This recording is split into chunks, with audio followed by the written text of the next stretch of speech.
Join us on Wednesday from 7:30 p.m. to 9 p.m. for the virtual post-budget panel discussion on our Isaac Facebook page at Isaac the Promise and our YouTube channel on FBN TV with your host, broadcast journalist Stephen Cummings. He'll be joined by Mr. Rishi Maharaj, Executive Director and Senior Consultant, Mr. Richard Solomon, Organizational and Human Development Expert, and Ms. Deborah Riviears, Clinical Psychologist. Then on Friday, 30th September, it's the opposition leader's official response to the national budget, which we will bring to you live on Isaac from 10 a.m. Join us here on Isaac.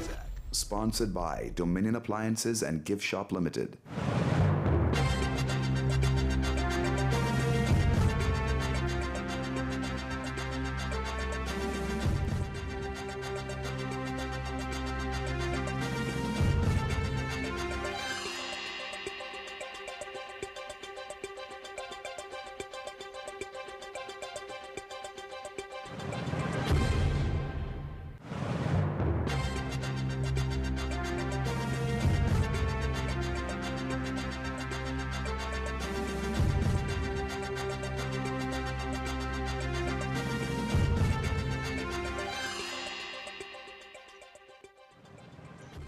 Well, good evening to you. I'm Stephen Cummings, and welcome to yet another edition, extended edition of the Citizens Community Forum. But this time we are talking budget in Trinidad and Tobago. And, when we look at what has been presented, there are so many, perspectives and so many angles and views, and there's so many things that I suppose we can pull from the 2022-2023 budget presentation. Well, we are also streaming live on all of our social media platforms, YouTube, Facebook, and WhatsApp, of course, and wherever else you are picking us up here. And indeed, we are also on Radio Isaac 98.1 FM. And I'm Stephen Cummings, your host. We have, 1.5 hours this evening as we discuss the budget. It's Wednesday, September 28th, and I remember the last time that we were here talking about budgetary matters. It was way back in October, not so long ago, October 11th, 2021, last year, when the fiscal package was presented at that time. Well, what was the theme then? We heard of resilience in the face of a global pandemic as the theme for last year's budget presentation by the finance minister. The then 2021-2022 budget was presented on October 4th last year and was the second national budget presented during the COVID-19 pandemic and the seventh national fiscal package by the Dr. Keith Rowley-led administration. Now today, or this week, October 20, we look at October 26th, and more specifically today, October 28th brings us to the third budget read during the global pandemic and the eighth fiscal package under the current administration. So we continue that journey and we continue that conversation to not only be reflective, but to analyze, to review, explore perspectives with recommendations, and look at how those numbers have been crunched in a time of global pandemic, no different, I suppose, from last year. We will go behind the budget and behind those numbers and look at the national and social implications of a $57.685 billion budget allocation for Trinidad and Tobago in fiscal 2023. Now, our guest is on Budget Reaction 2023. We have Mr. Richard Solomon, Organizational and Human Development Expert. We have also Ms. Deborah Riviears, Clinical Psychologist, and we have also Mr. Rishi Maharaj, Governance Advisor, ICT, and Digital Expert. All will be speaking with us momentarily. But before we get to our guests, we want to have a brief listen to Finance Minister Colm Imbert as he opened the batting, as it were. Us here in the West Indies and Trinidad and Tobago, we are so fond of cricket, but that's not the topic this evening. Colin Imbert opened the batting, as it were, and on Monday, he sort of painted a picture of Trinidad and Tobago and some of the early decisions taken. Let's have another listen to the Finance Minister before we continue with our discussion. So we're going to get a listen to the Finance Minister, and when we come back, we will continue with our discussion as mentioned.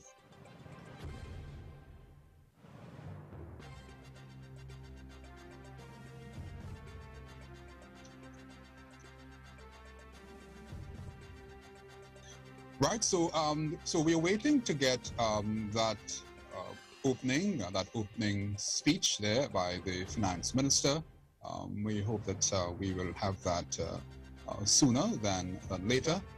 Sometimes, with the technology, it does give us a bit of a challenge, and we hope to have that for you before we continue with our discussion. Do we have? Okay, so we're still waiting on that opening, because it's important for us to get to kind of lay the foundation and to get an idea, to get a perspective from the government's viewpoint. And of course, when we have that perspective, we always, be in a better position to have and to give a response, as it were. So we're still waiting to get that opening speech. It's not probably about maybe less than a minute, probably less than 2 minutes.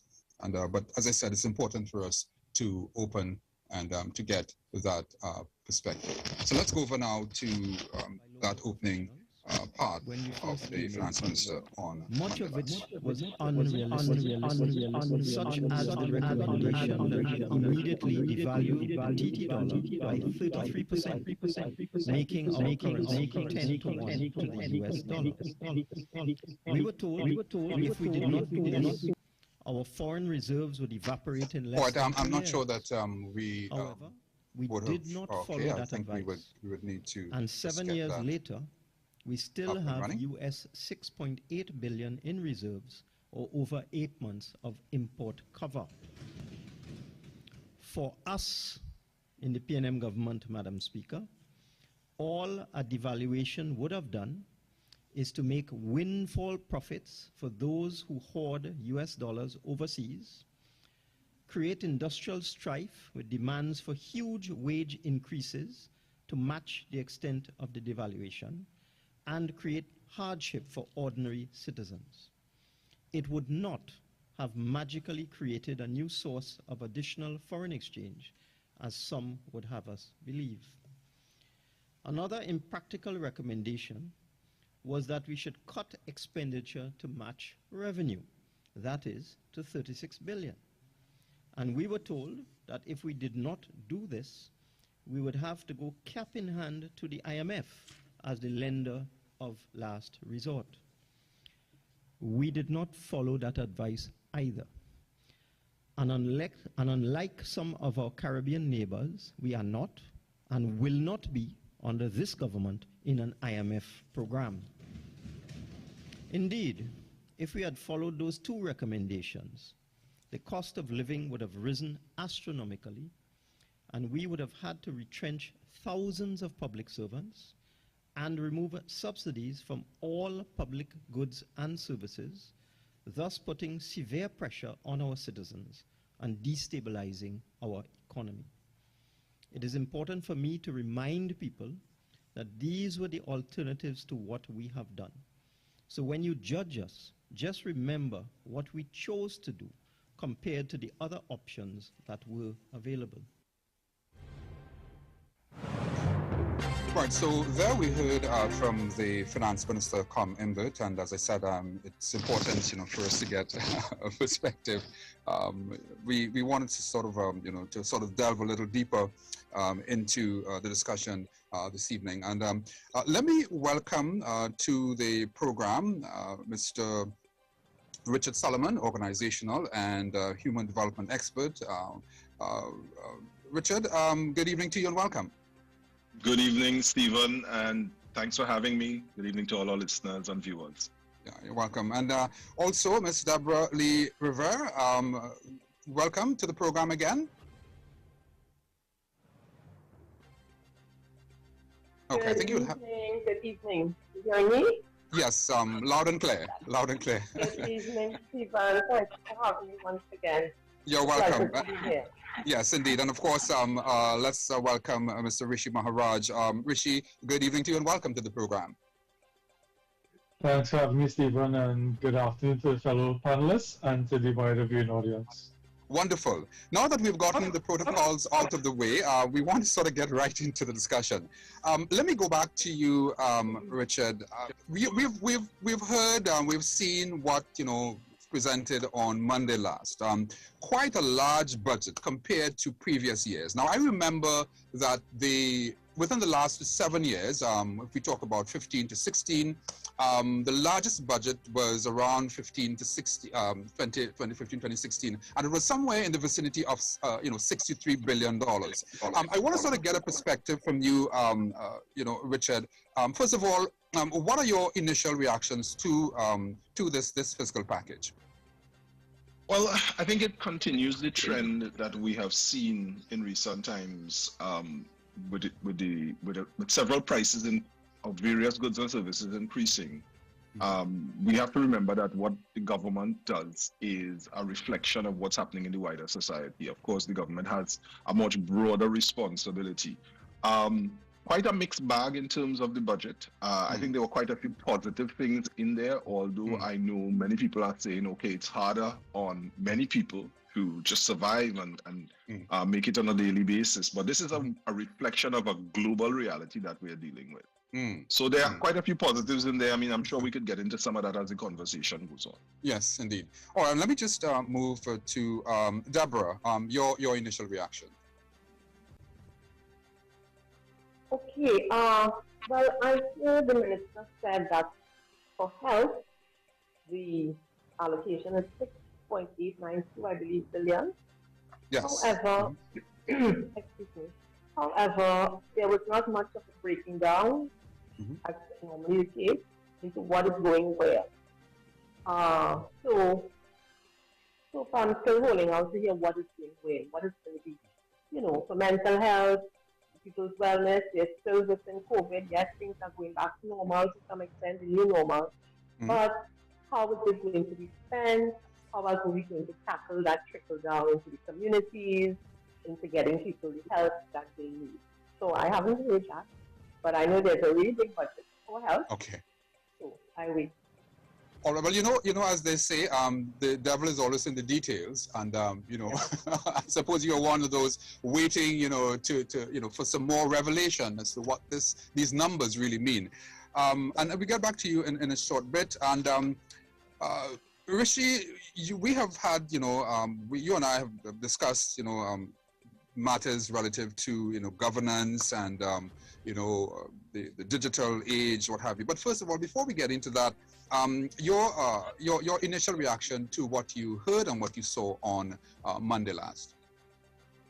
Yes, thanks, Stephen. I think it was an interesting budget in terms of a continuation of the trend that has been happening over time. Obviously, we're now coming out of COVID, and the global economy has changed a lot with regards to the oil prices skyrocketing, inflation happening throughout the world. You have scarcity of goods that are available to people, and that's having an effect in all economies of the world. And Trinidad is no different. So I think it was a budget where the minister is trying his best, and I think I mentioned on previous occasions when we spoke, he's trying to walk on a tightrope and balance himself very carefully in terms of stimulating the government, stimulating the economy, providing avenues for citizens to be able to generate growth in the economy, but still at the same time constraining in terms of what he can spend or what he can't spend. So I think it's really a tightrope that the minister, again, for me, demonstrated in this fiscal package. All right. So again, a very tight rope that you see. But when I look at a budget, and you were to, I suppose, if you look to break it down for a sort of clinical look or understanding of a budget. You know, a layman's, you know, understanding, you know, as I am, you know, on the social side of it, you know, you want to be able to have a budget that is centered towards human development, human and social development. One, on the side of economics, you know, the art of balancing, you know, your domestic and foreign shopping lists, as it were, as against, you know, available revenue streams and you know, one's ability to consider savings along the way. And of course, we talk about debt saving, you know, debt servicing. But we heard the minister talking about, you know, having achieved a near balanced budget, Richard, and just coming back to you, and you know, having a $6+ billion cover for, you know, 6 to 8 months.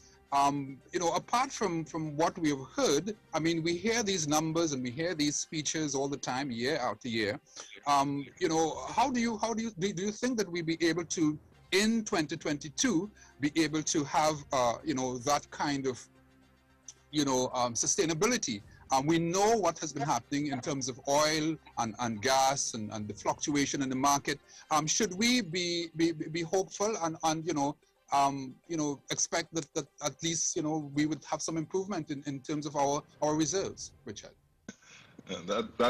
In cricket we say that's a googly. That's a bouncing ball you just bowled at me, Stephen. But okay, I think a lot of that has to do with whether or not the price of oil that the minister has identified will in fact pan out. And that is a difficult call for anyone.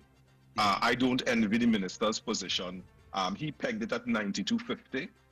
And in the budget document itself, he went all over the world, looked at various agencies and the kinds of projections that they are making. Yes, he did the comparatives, yes. So he really, I shouldn't just say the minister, but the minister and those within the ministry, obviously they don't do this, he doesn't do this by himself. They really tried, they really made an effort. But to me, that is going to be one of the major contributors, either for or against, positively or negatively, as to whether or not the deficit that he has projected, which is 1.5 billion, is really going to be a reality in the 2022-2023 budget.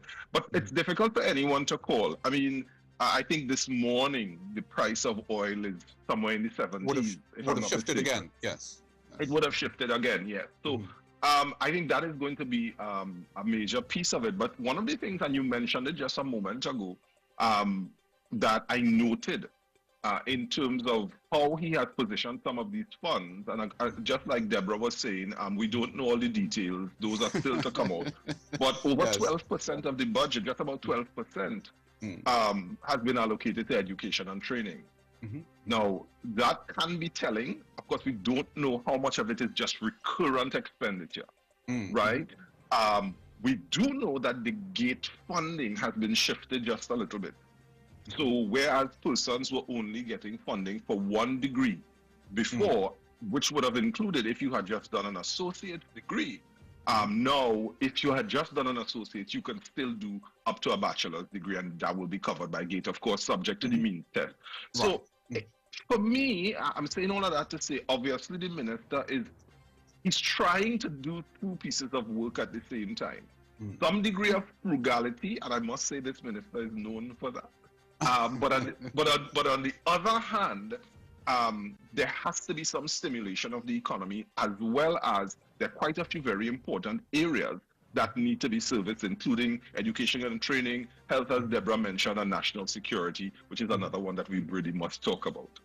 All right, and Richard, I'll come back to you shortly, but we just want to remind our listeners and our viewers that this is Budget Reaction 2023, an extended version of the Citizens Community Forum, which is normally aired on a Wednesday at about this time on the FBN network.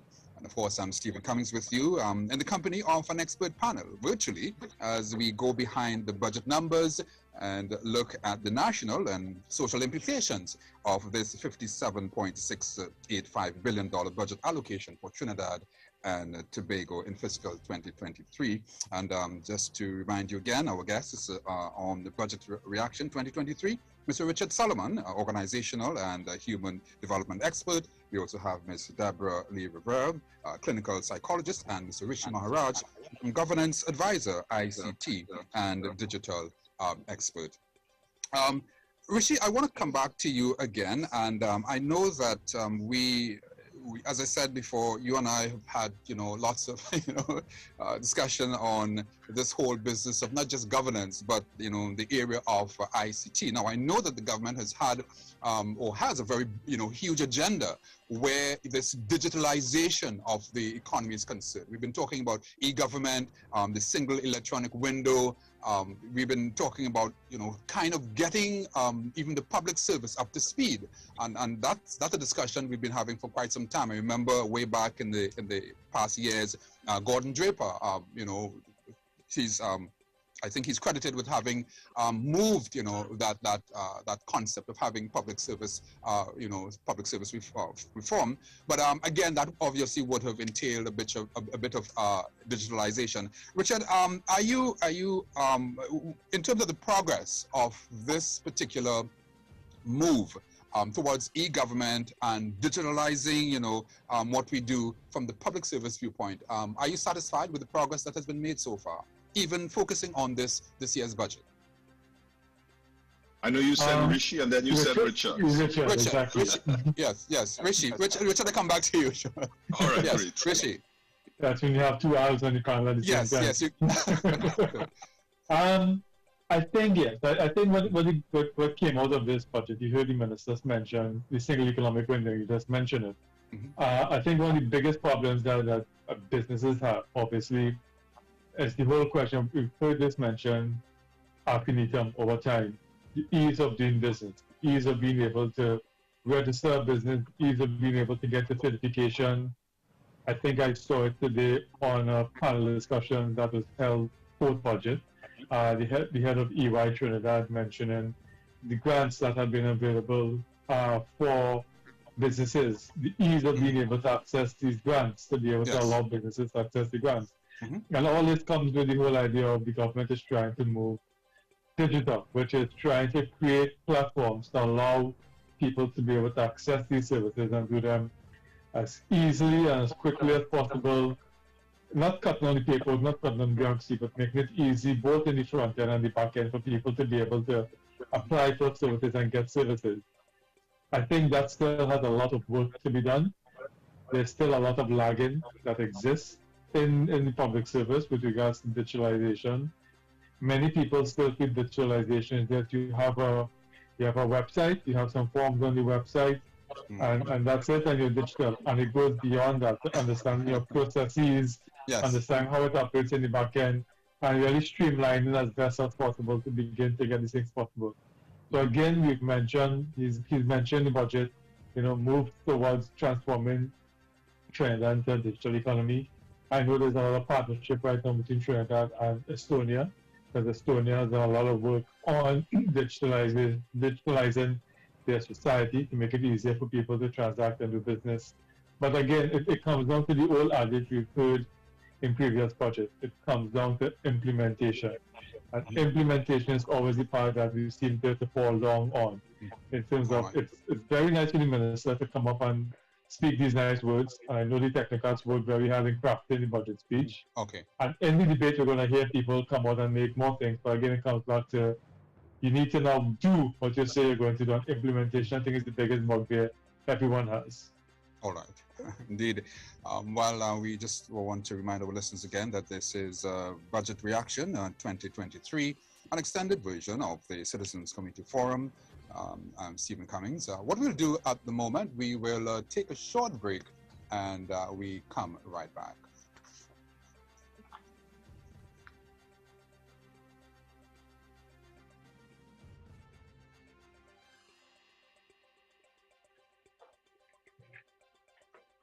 Join us on Wednesday from 7:30 p.m. to 9 p.m. for the virtual post-budget panel discussions on our Isaac Facebook page at Isaac the Promise and our YouTube channel on FBN TV with your host, broadcast journalist Stephen Cummings. He'll be joined by Mr. Rishi Maharaj, Executive Director and Senior Consultant, Mr. Richard Solomon, Organizational and Human Development Expert, and Ms. Deborah Riviears, Clinical Psychologist. Then on Friday, 30th September, it's the opposition leader's official response to the national budget, which we will bring to you live on Isaac from 10 a.m. Join us here on Isaac.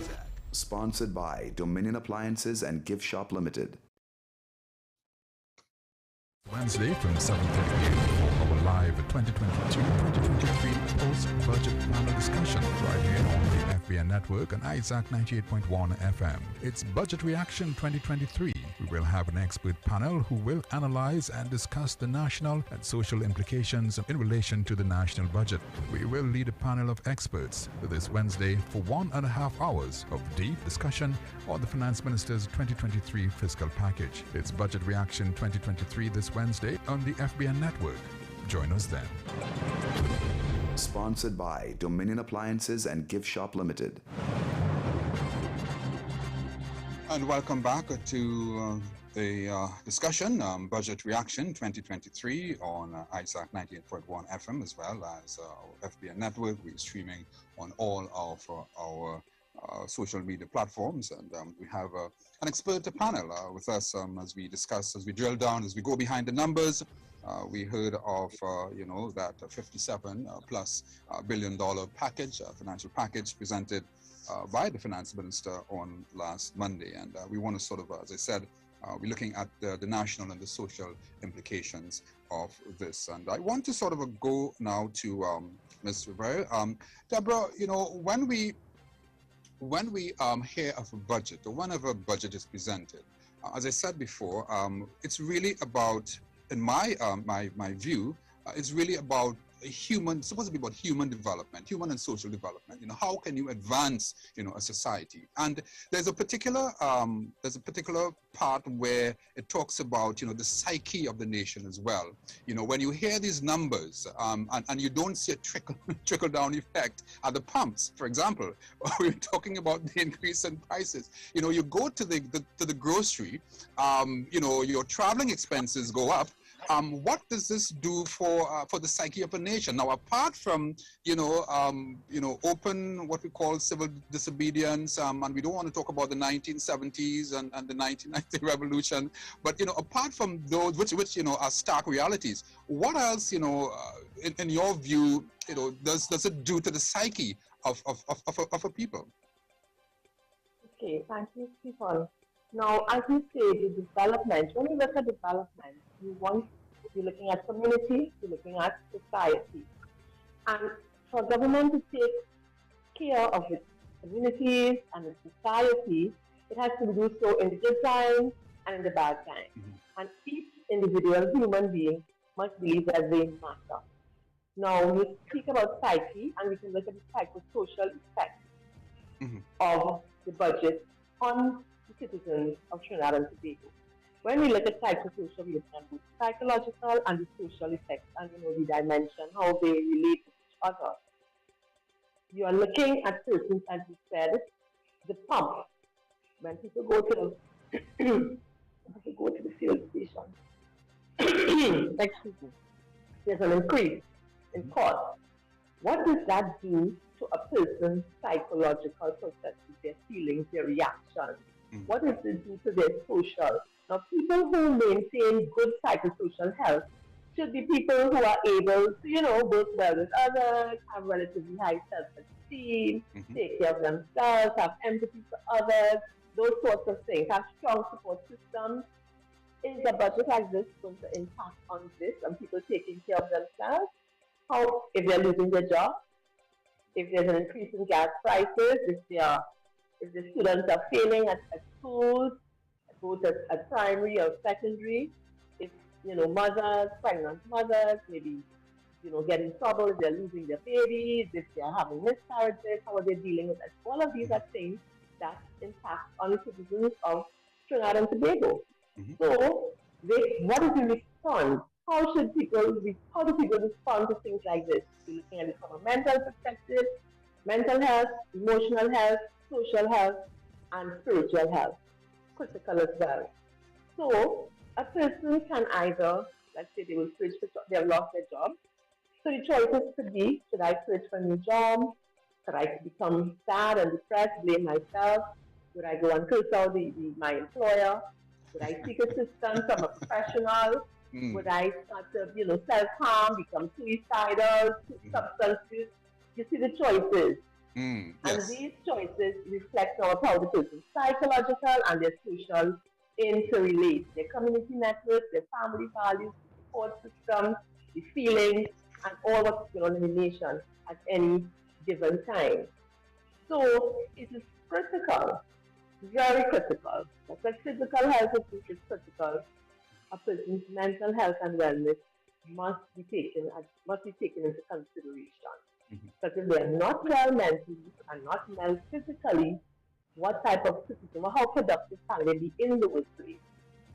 How productive can they be as a parent or as a friend or any of the relationships that they can form? So the psyche is definitely affected, and then they respond in the ways that I said. They might become angry, they scream and so on, they become impatient, they're overwhelmed. But then they then have to learn to adapt. How can we teach our persons, our citizens to adapt? How can they adapt? Should they seek counsel from a friend, family, support group? Would they separate themselves from others? Once again, because we have to look at suicide later on. Would they separate from themselves from others and try to harm themselves or harm their loved ones? These are ways people adapt based on what is going on within their individual circle and how they think that they should cope. Right. Right. And So, then so Deborah, socially, sorry, go ahead. Go ahead, please. You go ahead. So that is socially, and then spiritually, we cannot forget. Because spiritually, people would believe in something that's greater than them. So would they then turn to their spiritual foundation, their guidance from there? And can that then, bring them back to some type of sense of understanding and recognition? Okay, I have all these choices, but this is the way I want to go forward. Yeah. All right, and I'm happy that you're able to, to take us into that particular, direction there, and you sort of went a little deeper, which is what I really wanted you to, to share with us. As I said, quite apart from the physical things that we see, as I said, the placarding and this thing about civil disobedience and all the rest of it. I suppose we've had our fair share of that historically. Those of us who are students of history would remember what happened in the 1930s with the water riots and and the rest of it. But thank you for that going into that other area and sort of opening up a bit. Richard, I want to come back to you. You and I also had a discussion very earlier on about the human development aspect of this business of living, and I think I remembered talking with you about this element of trust. Now, I did cite a report. I think it was by someone of those agencies. I'll probably get that name momentarily. There was one of the agencies did a study, and it talked about this low level of trust within the Caribbean among leaders, and help us through this trust. How do you see what importance do you place on trust in the human development aspect, and also in the context of when we hear budgets being read? Oh, well, yes, the issue of trust exists anywhere you have humans coming together and forming relationships. So leaders in organizations, for example, or in this case, leaders of a nation. Politicians have not historically enjoyed great degrees of trust coming from the populace. People tend to believe, at least this is what we hear in the public domain, because I'm also aware that there are some people who do not speak up in under these kinds of circumstances or in these kinds of situations.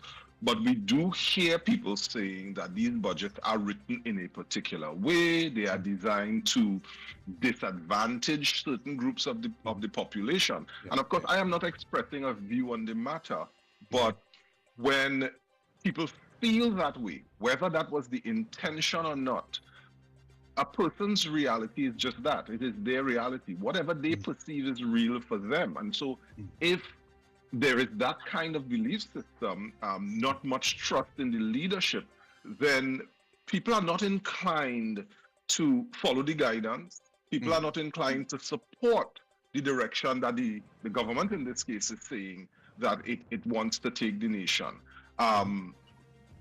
We have a history in this country of looking for hidden agendas. And we have to remember, and you mentioned it a moment ago in terms of the history.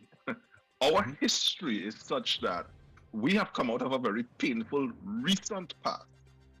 And I say recent because, when people talk about slavery and indentureship, we tend to think that is some long ago.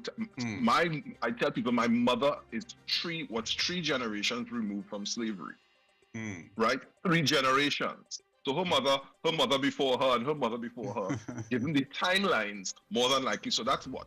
My great-great-great-grandmother. That's not that far back.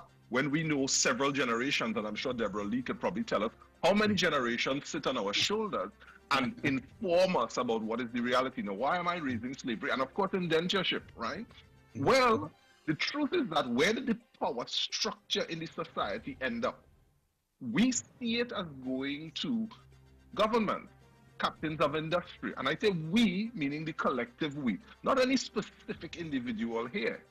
You see? And so if we now have this view that, well, these people are not really for us, because they've sat on our shoulders, our parents and our foreparents, and told us, well, you have to be careful, because the politicians will. You have to be careful, because the managers of organizations will. This may not be factual, but you see, it doesn't have to be factual to affect our trust levels. You see what I'm saying? Yes. So there is that historical antecedent that has to be taken into account, and it affects us at a psychological level. And I'm not going to delve into that because that's Deborah's area. She will tell us about that. Yes, but it does, in fact, affect us whether it is factual or not. This is the thing about the human brain. If we believe something, the fact that it is not factual is irrelevant to us. You see? So there is that, and I could tell you that from what I've gleaned in the last couple of days since the budget has been read, there are quite a few people in the society who are saying, this budget is just meant to, and you can fill in the blank. Today I was at the diesel pump. Today, and there was I was as well, Richard, but still, you're not alone. But go ahead, yes. On the other side of the pump, and I don't know the man from Adam, as we say. He said, a few years ago, I was paying 150 for diesel, It's 470 something now. You can imagine this thing. You didn't see these, and he went on, and he went on. And of course, I expressed no view on the matter, but he personalizes it. And many of our citizens are, and that then gets wrapped up in, well, we don't really trust these people, We don't trust our leaders, Okay. But the truth is that what does the minister do? Yes, and we are dealing... And I think it's important to say that. Not that I need to be balanced, but let's be honest. We have a global reality. Trinidad and Tobago doesn't sit by itself in a world. You see? Yeah, we are interdependent. Yes. We are not just interdependent, but we are minuscule as a nation. That's important. We are 1.4 billion people. And so we are very insignificant in comparison to many other global larger economies, the continent and so on. And so in a lot of ways, we are takers of these environmental factors. They may not be comfortable environmental factors, but in a lot of ways, we are takers. So I think it's important to say when we apportion this to a minister or to some technocrat, and they do their best, we have to also understand that they are dealing with global factors, economic factors that are affecting not just Trinidad and Tobago, but all over the world. And I'll quickly say, if you think the price of fuel is expensive here, go to the UK, go to any part of Europe, and certainly go right to the United States and see what you would pay. All right, I hear you, Richard. We just want to remind our listeners that this is Budget Reaction 2023, an extended version of the Citizens Community Forum, normally aired on Wednesday on the Family Focused Broadcasting Network. I'm Stephen Cummings with you in the company of an expert panel virtually as we go behind the budget numbers and look at the national and social implications of this $57.685 billion budget. So we're not just talking about numbers. I mean, the man in the street, will hear these numbers and, it may confuse, the normal person. I'm myself, I'm confused sometimes, when I see these numbers, rolling up as to what they really mean. So that, I think we really have to look at the social and national implication. How does this affect me as an individual. Rishi, we were talking about this element of trust, within a society and your area of governance and so on. I know that you also have a strong background in ICT and this whole digital sphere. There's this feeling too that we don't trust our leaders, and we don't trust certain things that we see and we hear. We often hear about spying on on citizens. We hear about Pegasus. We hear about so many different things. Not only here, but in other parts of the world. What level of importance? How do you see trust as impacting on us as a society? And again, in the context of what we would have seen and heard on Monday last by the finance minister. I remember when I worked at the Ministry of Public Administration, and I'm sure you may remember something called the Opinion Leaders Panel. Yes. That was done many years ago by Maury. Yes. Right, and I was part of the ministry and part of the division that worked with Maury as part of the Opinion Leaders Panel. And as part of the Opinion Leaders Panel, it gave us a good sense of data that many people would have forgotten. Now, one of the data sets it gave into the question it asked was to list your level of trust in certain institutions in the country. And all the time, the level of institutions that got the lowest grades were politicians, security services, public services. And police service? Is the police service on that list? Yeah, national security. They have police service, okay. national security, police service, politicians, and general, the public service as a whole. A higher level of trust would be like doctors and nurses and I believe teachers and stuff like that. Then there was also a survey because Maury at that time actually did a survey globally, which they called the Trust Survey. This was like about 8, 10, 12 years ago. I think the results of that survey is still valuable to the discussion we're having now. Because they did a World Values Trust Survey, because they worked all over the world and did trust surveys all over the world. And when it came to Trinidad, what was interesting has always stood out in my mind was that Trinidadians in the survey that they did had a low level of trust, period, compared to other parts of the world.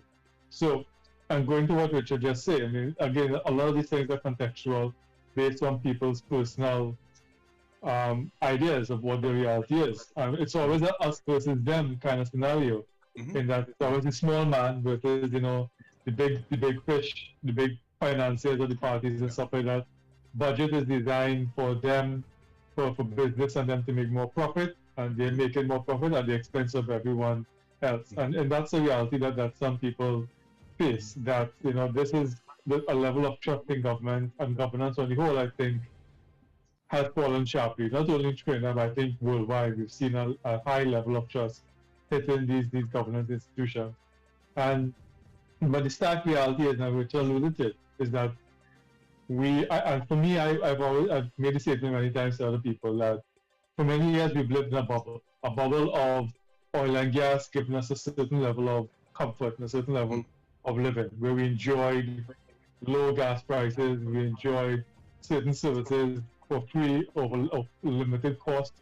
I'm sure you'd have saw a couple of months ago with Caribbean Airlines the question of how much does it cost Caribbean Airlines to actually send a passenger to Tobago? Yes. And they're running at a loss because that is subsidized by the government. So we've been living in a bubble that has slowly begun to deflate because of international circumstances. Oil and gas. Just today I saw where Russia, OPEC is meeting I think next week, and Russia is pledging to take away 500,000 barrels of oil from the market, and is asking the other countries to take another 500,000 to 1 million because they're looking to peg the price at 90 something plus. For us, that may seem nice, 90 something plus barrels of oil means it's coming in. But I think the minister alluded to many months ago that when the price goes up, the cost of fuel and the subsidy for fuel also goes up. It's impacted, yes. It's impacted. So although it may seem nice, we're an oil producing country, we're getting funds. It also impacts the expenditure in terms of, how much money we pay for the subsidy. So I think it's you have to understand, and again, people are within their own reality and people feel things based on their circumstances. I know a lot of people right now are struggling with regards to the cost of living. Things are going up regularly. Every time I go to the market or on a bi-weekly basis, prices just seem to be going up and up and up. And there are many people who are just, it affects them greatly. A lot of people had, losses of jobs, cut in income, a lot of things that happened over the past 2 years psychologically that affected people. So I think that level of trust has been further eroded in institutions. I think it's really something that we need to address as a society. Right, and that's one of the reasons that I'm happy that Deborah is with us here on the program, to discuss some of these some of these. Well, how should I put it? The psychological impact. And I mentioned the psyche and how does this really how is it panning out and allowed to pan out in the society. Deborah, Rishi and Richard talked about asked them about this issue of trust within a society. I read somewhere where it was said that for example, if you have, like, for example, a little child, and you promise that child maybe to take them, maybe to the park, and you do that religiously for maybe, let's say, 4 times, and then subsequent to that, you have you would have lessened on your commitment. What happens is that, based on what my understanding is, that you begin to lose that kind of trust within within that sort of a unit. And is that when we look at trust within a society, we hear all these promises all the time. People will tell you that, listen, you said that in the last budget, but we didn't see it in this budget, and you said that 2-3 budgets prior. And this level of trust within a society, how can we begin to to improve the society?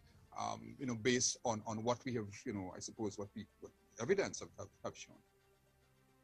Okay, now with trust, as said by both Rishi and Richard, there has to be communication, and effective communication. So that communication has to take place not just from the ministers or the people in power, but it must trickle down. So it must go into the communities or the small groups, or the various meetings where, you would put square type meetings, let's say, where people can break down things, as was mentioned before, because I myself, some of you talked about it, I don't understand what they're saying because I'm just not of that mind. So it can be understood. While they're communicating that, now promises are made, and promises have to be met in order for a trust relationship to be maintained. It doesn't mean sometimes that you may fall short from time. Because you're only human. Yes, you're only human. That's right. Yes. But generally, they know they're going here, and that's what you're going. If you're not going here, let's do this instead. Tell us that you're not going. Yeah. Don't tell us that there are rainbows and the skies are blue, and because then people's perception, as I said before, people have their perception is their reality. So in order to change that, or even try to alter it a little bit, you have to show them something different, and it has to be continuous. It has to be just going all the time. Other people have to see it. People that they know and they love and they trust also have to see it. So then they come together and they say, yes, I saw this, I saw it too. It cannot just be a one-off thing, because then they will have no trust. They will think everybody's, making fun of us. And that goes down to the children in the home, the children in the schools, the relationships they have with the staff of the schools, with the different institutions that they go to, because sometimes things are said and the service is not provided. How are we going to promote it? And that is the big thing. How is it going to be promoted? What tactics, what skills are we going to use in order to promote what we want the people, the citizens, to know and to believe? Right, that is not looked at in a way that is very simple. People will continue to say what they say in a really great, in a much greater way than they're doing now. So their perception becomes reality. Yes. Yes, and listening is a key skill that a lot of people don't have. So if you're able to listen, and as I said, you listen in groups, so it goes back to the community, and that might be anything: health, mental health, physical health. You need to have it in the community, not just the major hospital or the major institution. It must be in the communities as well, so people feel very welcome when they go there. And they can just walk to the community facility and they see people that they know and they're very caring. How are you feeling today or what's up? And that grows into something bigger and bigger as time. So that's how you can build trust within the society. This is Budget Reaction 2023, an extended version of the Citizens Community Forum. As I said, normally aired on a Wednesday on the FBN network. I'm Stephen Cummings with an expert panel virtually as we discuss the social, national and social implications of the $57.685 billion budget. I don't want to sort of go too much into the figures and what they mean. I mean, these things are published. They're on the Ministry of Finance website, and they're all over the papers. So what I really want to get behind, is really how this, has impacted or is impacting the society. What we'll do at the moment, we will take a short break and come right back.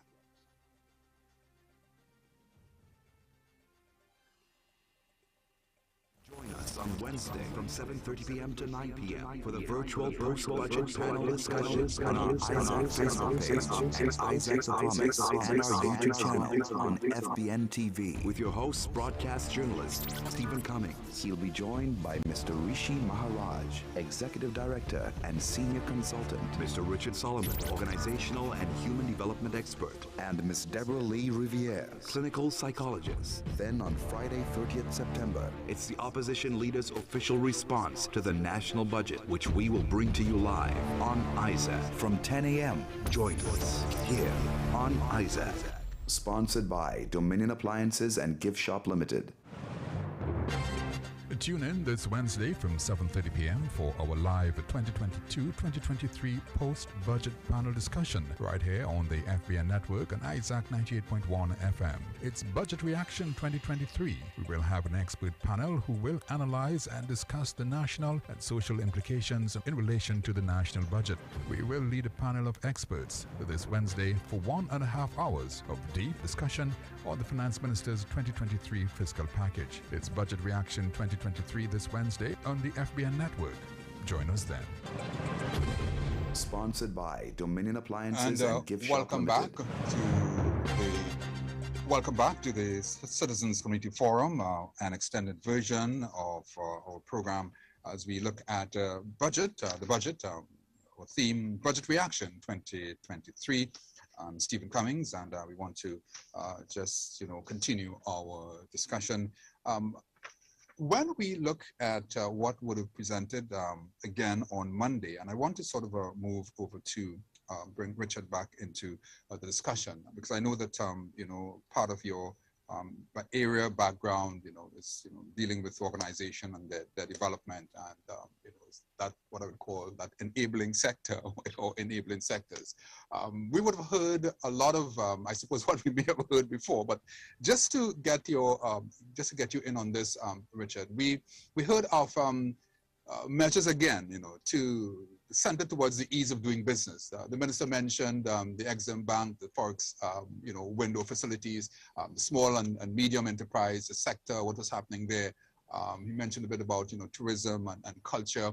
Are we in a better place today, Richard, you think, having heard what the minister said? I know also we have also had a discussion, I think, in the past about, this enabling sector.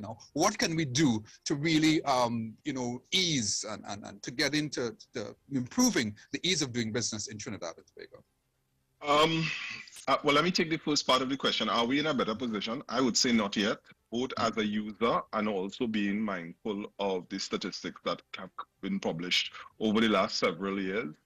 We seem to be stuck just under sort of the middle of the pack. If you look at about 190 countries, we're somewhere around 106, 105. Yes, in terms of our ease of doing business. Now, I want to juxtapose that with the trust factor.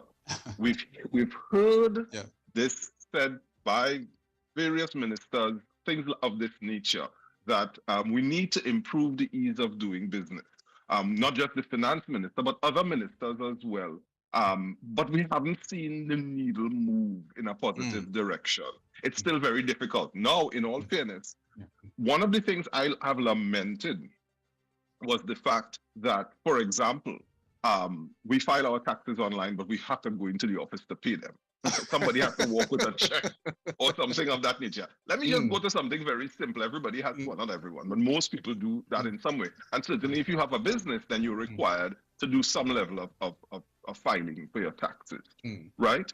I did hear the minister speak to being able to make some of these payments via ACH, with automatic clearinghouse. So hopefully we're going to see that executed, because it's one thing for ministers and politicians, with no offense to them, to say what they say, but these things do not get executed by politicians. We have to keep that in mind. The execution of these issues, which then impact how trusting people feel, or whether people roll eye to the other side and say, well, yes, I've heard all of this before. Right? You know, so that is a factor, but the minister did speak to it, and so we're hoping for that. But Stephen, I think part of the challenge here is that as a nation, and I spoke about this in another place recently as we looked at our, you know, just celebrated our 60th anniversary. Part of the challenge here is that we have some very weak institutions as a nation. So we need institutional strengthening, yes. We need to strengthen our institutions, but how do I say this gently? We got independence in 62, and our first oil boom started in 73. We were but a toddler, and I don't know how do you convert nation years to human years? I don't know, but in my head, that's still toddler stage. We got a lot of money very quickly. Our institutions had not grown up. In my view, we had not developed the discipline, the tolerance, nor the production to be able to handle the oil boom that came. But people got accustomed to a certain kind of living. If you look at this year's budget, you will see that social grant is almost 10% 500, of the yes, budget. yes, 500 million, right? Yes. Right. You know, Richard. Sorry to interrupt, but I would allow you to develop that point. But you know, when I saw that that figure, $500 million social grant, I thought it was a ministry really, but I didn't see ministry attached to it. I suppose it may have been part for, you know, that allocation for Ministry of Social Development and Family Services. But go ahead. I'll allow you to develop that point. But Stephen, I'm not sure. I think the figure I saw is $5.4 billion. You know, 5.4 billion. 5.4 billion, I think, is what I saw, and I'm subjective. We will check that again. Corrected. Yes, we check we that can again. double check it. But the point is that's a significant amount, a significant portion of our budget. Now, where am I going with this? Let me quickly pull the points together. On the one hand, we have grown accustomed to government subsidizing our living, and I'm not saying it's bad. Governments have no money of their own. That's our money. But we've grown accustomed to it. And now that the minister is walking such a tight rope, we, and I'm saying the collective we, not me personally, but we feel somehow we are being wronged, which goes to the trust that we just spoke about. Somehow we feel that the government is wronging us by charging us for something for diesel as you and I paid today, or 7 something for premium, or whatever it is. Yes, I was at the gas station. Very, very difficult set of circumstances. But and what is the minister to do? Go ahead, Stephen. Right, and as before you go further, yes, you're correct, Richard.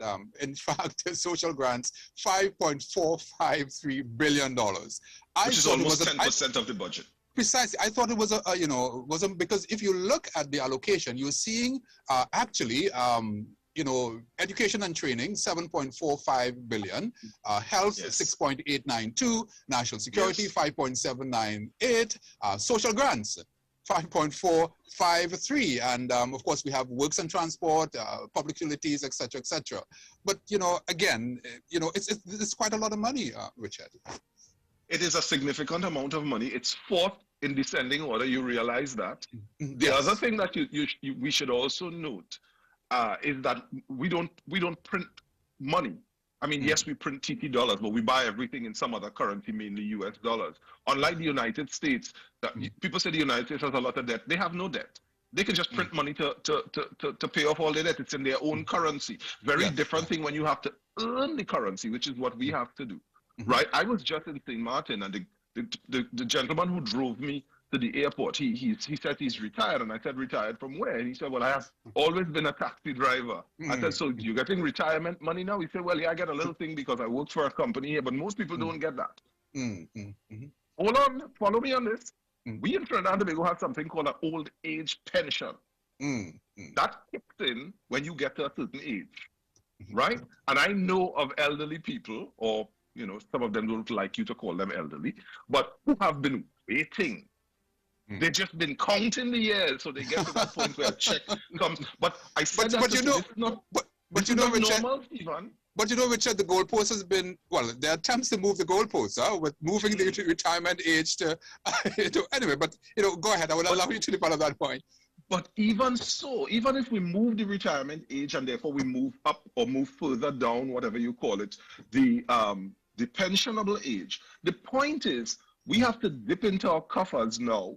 And a big piece of that, because people are living longer, let's keep that in mind, our life expectancy has gone up significantly from 1962 when we first became independent. Yes. Significantly, right? So people are living longer, and every month a check gets cut. Now, this is not Richard Solomon saying we should not pay an old age pension.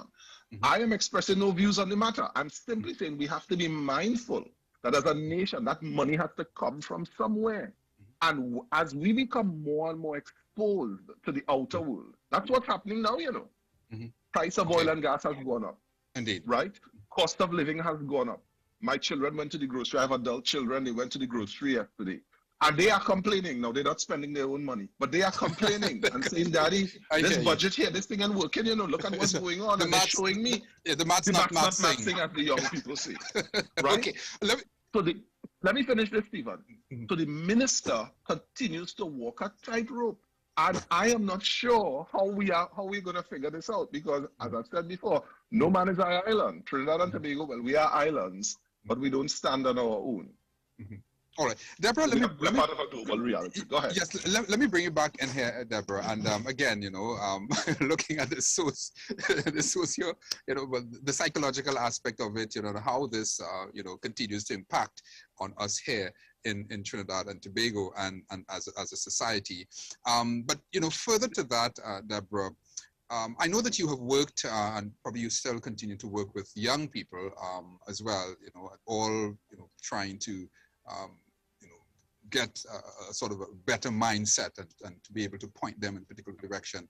I wanted to ask you, coming out of the budget, I didn't see any specific, allocation going towards treating with mental health issues.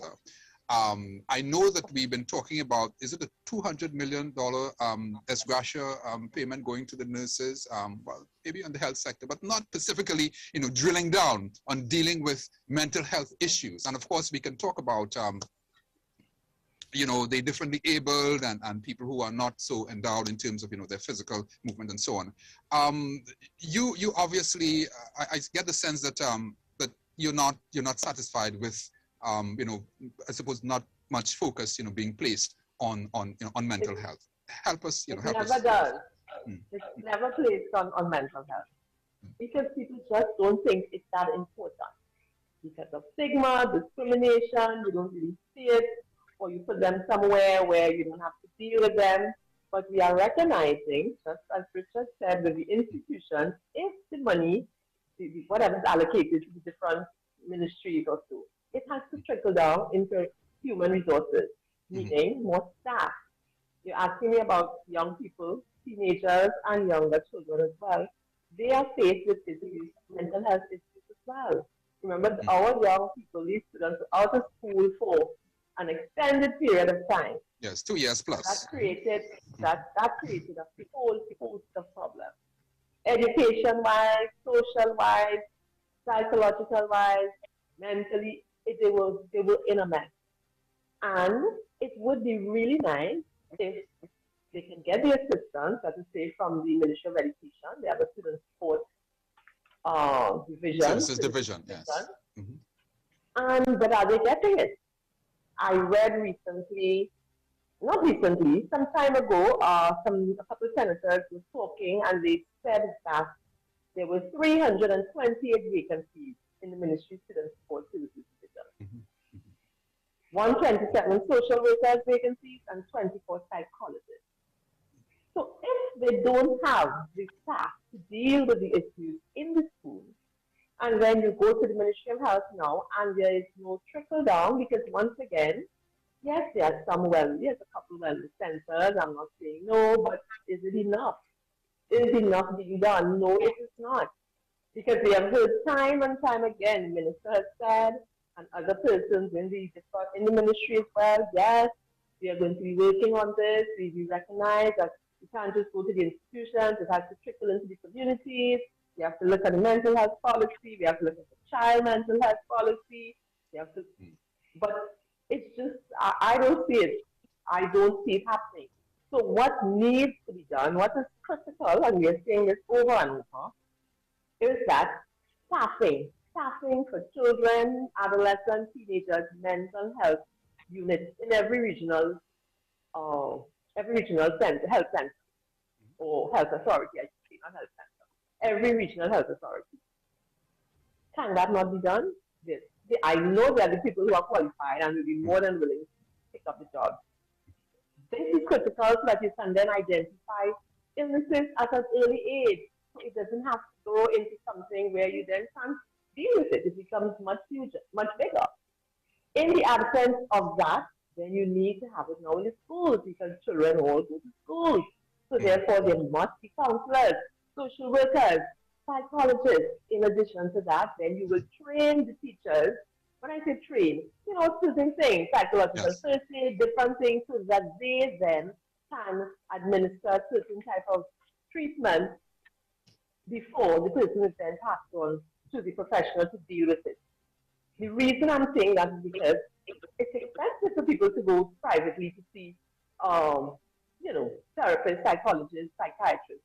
So if it is done in the regional health authorities, it's done in the schools, then that we fill that gap there. Sometimes in the homes they don't have the models, the role models that the children need, communities, they have role models, but it may not be the one that you would like us to have.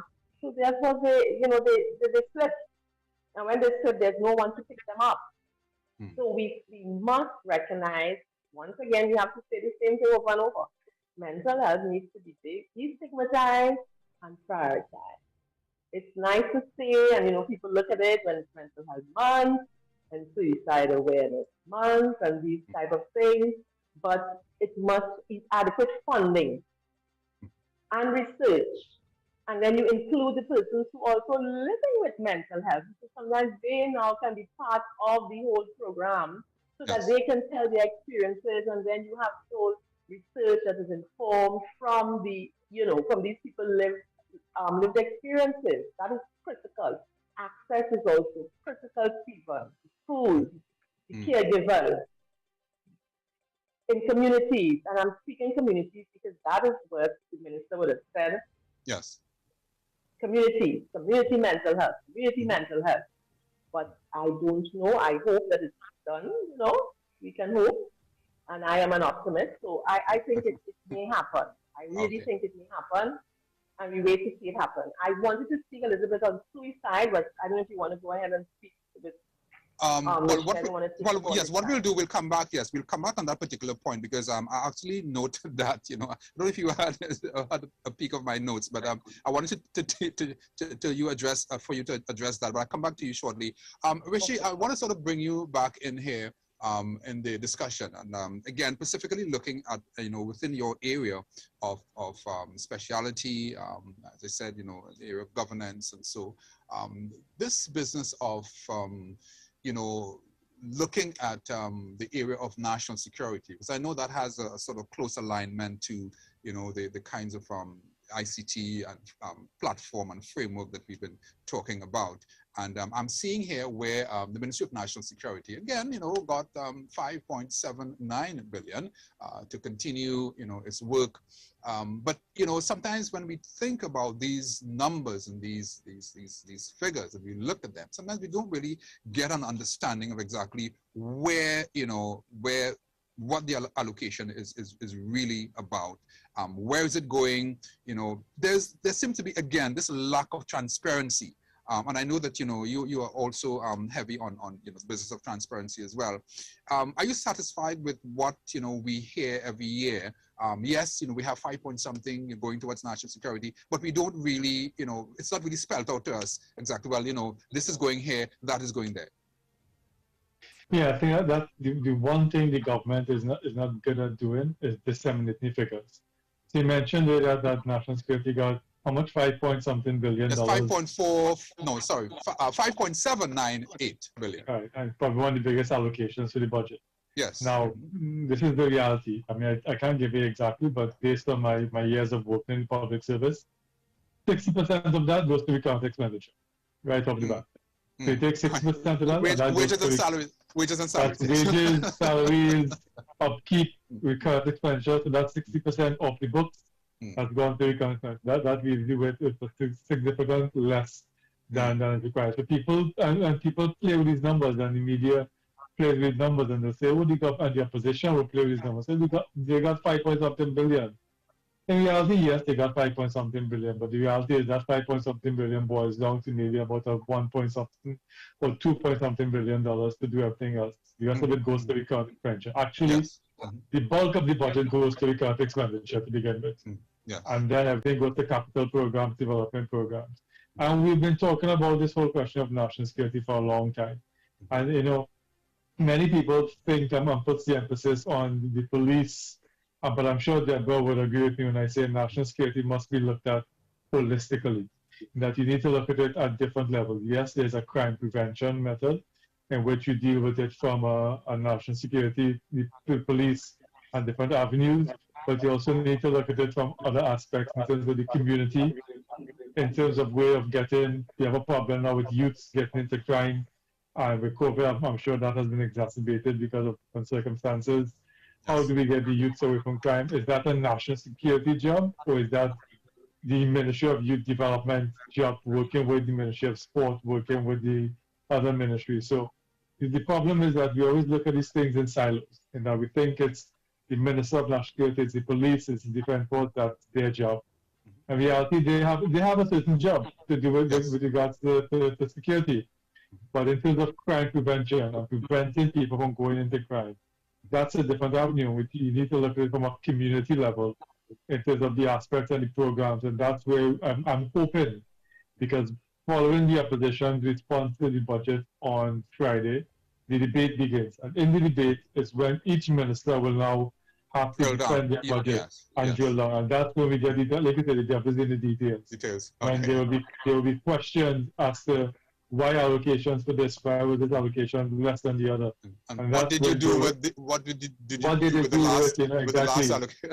You got so much $1 million last year for X program. Why is it less now? What did you do? That is where the accountability needs to come in. And the transparency comes in, right? Exactly. That's what. Richard, I'll come to you shortly because there's something I want you to help us treat with. But before I come to you, Deborah, this issue again, going back just to extend from where you left off there, this business of suicide. I know you wanted to talk a bit about that. Just share with us,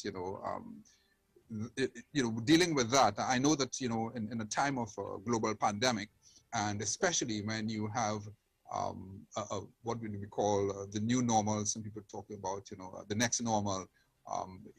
We obviously this global pandemic and what we have found ourselves have certainly impacted on us, and maybe even a level of suicides as we've been seeing. Yeah. Thank you very much. If we look at it from children and adolescents, because what we have been seeing for the last 3-4 years, especially since COVID, there have been suicides, attempted suicide by children, younger and younger, 11, 9. I think as young as 9 I have to hear. Because obviously children, adolescents, adults, women, men, they are confronted with problems. They are confronted with mental health issues. How do they treat with it? I don't want to repeat what I said before, so I'm going to go straight into the suicide statistics. Now, I got this directly from PPPS, and it would have shown CAPA that in 2019 there were 92 suicides. 2020, there were 104 suicides. Now, I want to make note here that in 2020, there were, in the 11 to 18-year age group, there were 4 males and 2 females. So you see the young age there. Yes. In 2021, it rose to 128. We had 1 female and 6 males between the 9 to 19 years age. And up to August 14, 2022, there have been 93 deaths by suicide. And that doesn't count September because we know for sure it had 1 in September. So you're seeing the trend that goes on. So in addition to that, it's not just suicide, but the whole self-harming behavior, because the attempted suicide yes. was so really, really high. And sometimes people look upon these things and they think, well, you know, the children looking for attention, the young people looking for attention, but sometimes they really are looking for attention. But it's not an attention as a negative thing. It is attention that I want help. I need help. And then it comes back to what you said before. Are they getting the help that they need in the different areas that they can get it? So it doesn't have to come to this. In 2020, 15 persons between the ages of 11 to 19 and 34 persons between the ages of 21 to 67, for a total of 49 persons attempted suicide. And then in 2021, there were 70. And you're seeing as young as 11 years. Yeah, those are startling statistics, Deborah. Very startling. Very startling. And what are we, what is the government, what are we as a country doing about it? Are we concerned? Now, you have to remember, to suicide and attempted suicide in particular, it's sometimes very hard to capture because sometimes it never reaches it has to reach the police most of the time to be captured, but sometimes it does not. So this figure says this, but many times it's much more than this because some of them never actually reported for obvious reasons. Yes. Yes. So it goes back to saying we need that assistance within the community. We need resources, human resources in the different areas, the staff, whether it be in schools, whether it be in the health facilities, whether it be in community type social work, mediation. We need it so that person can have someone to go to and who can talk to them professionally. It doesn't have to be a family member per se all the time. All right. You know? Again, so we're seeing where you're saying that the budget appears to be void of treating that particular area. I mean, we'll see. They don't say initially what goes to mental health, but we shall see what happens. I really am looking forward to hearing. All right. Well, this is a budget reaction 2023, an extended version of the Citizens Community Forum, normally aired on Wednesday. I'm Stephen Cummings. I have an expert panel with me. Our guests, Mr. Richard Solomon, organizational and human development expert. Ms. Deborah Lee Riviears, a clinical psychologist, and Mr. Rishi Maharaj, a governance advisor, ICT and digital expert. We're going to go for a short break in a bit, but I just wanted to bring Richard back into the discussion. Richard, the area of employment generation, I am still looking through the budget presentation of the minister. Now I'm seeing where he's talking about these enabling sector, Phoenix Park and even the area of, further oil and gas exploration, which he says, would generate additional jobs. But sometimes you're not well. I mean, even if you look at the employment figures, where are we? Is it 5-point-something percent in terms of the unemployment rate? What can we do to, in your view, to really bring this unemployment figure in a way or in line with acceptable standards? Because we'll never get everybody employed within the society. What can we do in terms of your recommendations for employment generation? And again, maybe we can just touch a bit on on where you believe those sectors might be more productive. Well, Stephen, let's just back up a bit in terms of the question. I'd like to put something else into the pot, because our labor force, last I checked, is up 600 and something thousand people. 26% of whom works for the state in some way, whether it is the public sector directly or some other arm of the state, one of the authorities or whatever it is. 26%. Now, Rishi just spoke to the issue of recurrent expenditure eating up most of the budget. So we can't miss the connection that is actually occurring there. I don't think that it is in the best interest of the state to try and mop up more of the unemployment. And I don't suspect that is going to be a popular statement.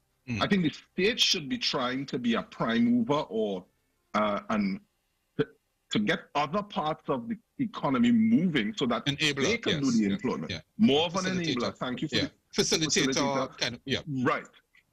That's probably the perfect word from the Latin facility, to make easier.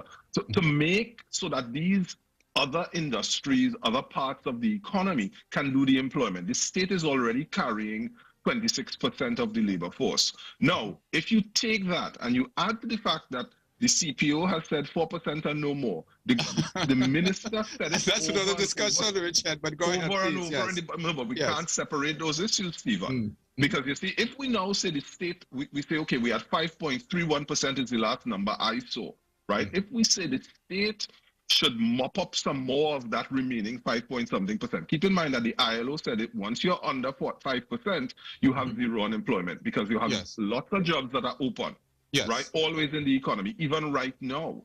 So if the state tries to mop up that, given the budget, the minister is already running a deficit budget. He's at 57.685 billion. Where is the money going to come from for the state to do that? Nations do not get great and do not build sustainable foundations living in a manner that says the government must give me a job. What has to happen is we have to create small, micro, medium-sized enterprises all over this nation and stretch ourselves beyond the borders of Trinidad and Tobago. I have said it over and over for decades now. We are punching way below our weight. Someone mentioned Estonia. I think you mentioned Estonia. Why are we quoting Estonia? Because Estonia has done something with their little self all the way across in Europe. They're a small nation, you know. They have done something that the rest of the world is looking at and say, oh, here's something we could pattern after. I think Singapore is also a good example. Another example. I was in the Cayman Islands a few years ago, just before COVID, and I was speaking on this issue of civil service and what the civil service needs to do in terms of, because they're looking for world-class service. And I used Estonia as an example. And they came to me after and said, you know, we have contacted those people in Estonia. They're coming because there's some things that they're doing that we want to pattern after here in the Cayman Islands. Now, I'm using that as an example to say we are punching way below our weight. There's much more that we can do. And I believe if the state is going to use the resources, the best way to use those resources is not to try and mop up more unemployment. No, it is to be a facilitator of small and micro enterprises, even medium-sized ones, so that we could punch out beyond Trinidad and Tobago, punch out beyond the Caribbean. The world is there for us, and most people speak English, you know, don't forget. Okay, right? All right. So that's the way I see that. I mean, there are lots of things that can happen. And as I have worked with organizations now in 44 countries, I can tell you, we see opportunities all over the place. Right in Guyana, there are lots of opportunities down there. But many small and micro enterprises don't have the capital, don't have all the expertise, don't have the reach. If we get the support, we can do more. And then we can employ people. That I think is the better way to go versus trying to say, well, okay, let's mop up the unemployment here in Trinidad and Tobago by the state. All right, we do have just about 2 minutes before we close the program this evening. Gentlemen, lady, I wanted to sort of to give you the opportunity, each of you the opportunity to just give us some closing remarks as we, discuss this very important, issue, budget reaction 2023 in maybe 60 seconds. Maybe I can start with Deborah. Deborah, just give us your closing remarks. I'm so sorry that, we are running out of time on the program this evening. Just give us some closing remarks as we wrap up. That's okay. Okay, I would like to close by saying it is critical that we destigmatize and prioritize mental health through funding, through research and advocacy. I only have a few seconds, I'm not going to explain. We need to provide access for those who need it, schools, communities, teachers, caregivers, And we need to also engage and empower the young person so that they can become part of it, so they can help promote it and engage with, civil,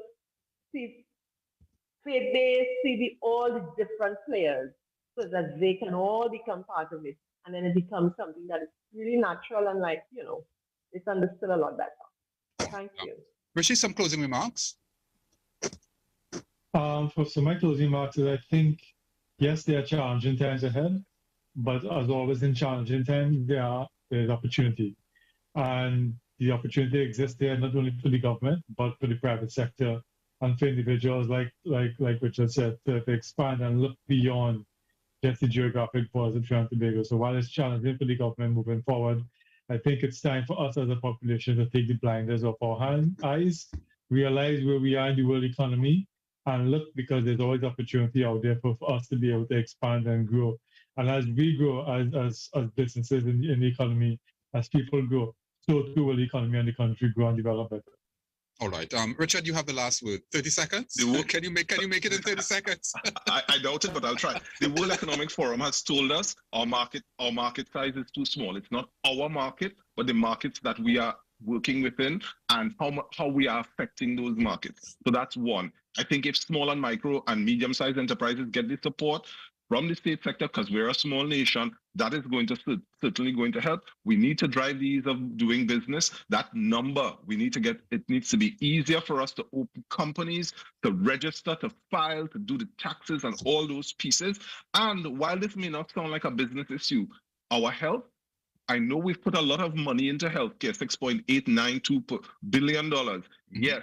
But I don't know how much of that is really affecting how well we are as a society, because some portions of our population are some of the sickest people in the world, in the whole world. Yes, I mean, in the whole world, we are some of the sickest people in the world. And as a result of that, these non-communicable diseases that we have, it is affecting the human resource. It is affecting how many days people are actually at work. And when they're at work, are they in fact performing? So it does become, in fact, a business issue. I think those are very, very big things. And of course, we have to wait for the numbers to see how that is going to spill out in terms of what money is really going to go towards those things. But I think those are very important factors to focus on. All right. Richard Solomon, organizational and human development expert. We also had on the program Ms. Deborah, a clinical psychologist, and also Mr. Rishi Maharaj, a governance advisor, ICT and digital expert. Gentlemen, lady, thank you all for being with us, sitting with us, albeit virtually, on this extended version of the Citizens Community Forum as we focus on our budget, our theme, Budget Reaction 2023. And I know that we are going to continue the discussion in the days and the weeks to come. So again, thank you so much for joining us on the program. Thank you. Thank you. Very welcome, Stephen. Thank you. Thanks for having us. Thank you and good night. Yes, indeed, Budget Reaction 2023, an extended version. Stephen Cummings. Of course, in the coming days, the coming weeks, we obviously are going to be, discussing more on this budget, this 2023 budget. And as a matter of fact, on Friday, we will be having a official response from the leader of the opposition, the Honorable Kamala Prasad-Bissessar. So we all sit and wait to hear her contribution to this 2023 fiscal package. So that's it from me. I'm Stephen Cummings. See you next Wednesday.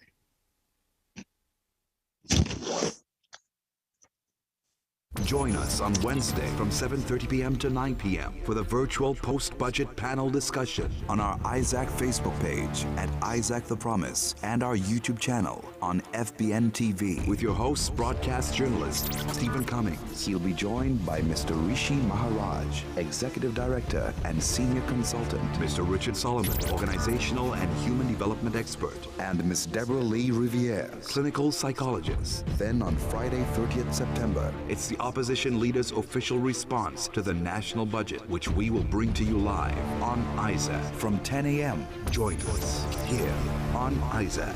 Sponsored by Dominion Appliances and Gift Shop Limited. Check out Isaac on our social media pages. Like us on Facebook. Follow us on Instagram and Twitter at Isaac the Promise. Like, share, and subscribe to our YouTube channel, FBN TV.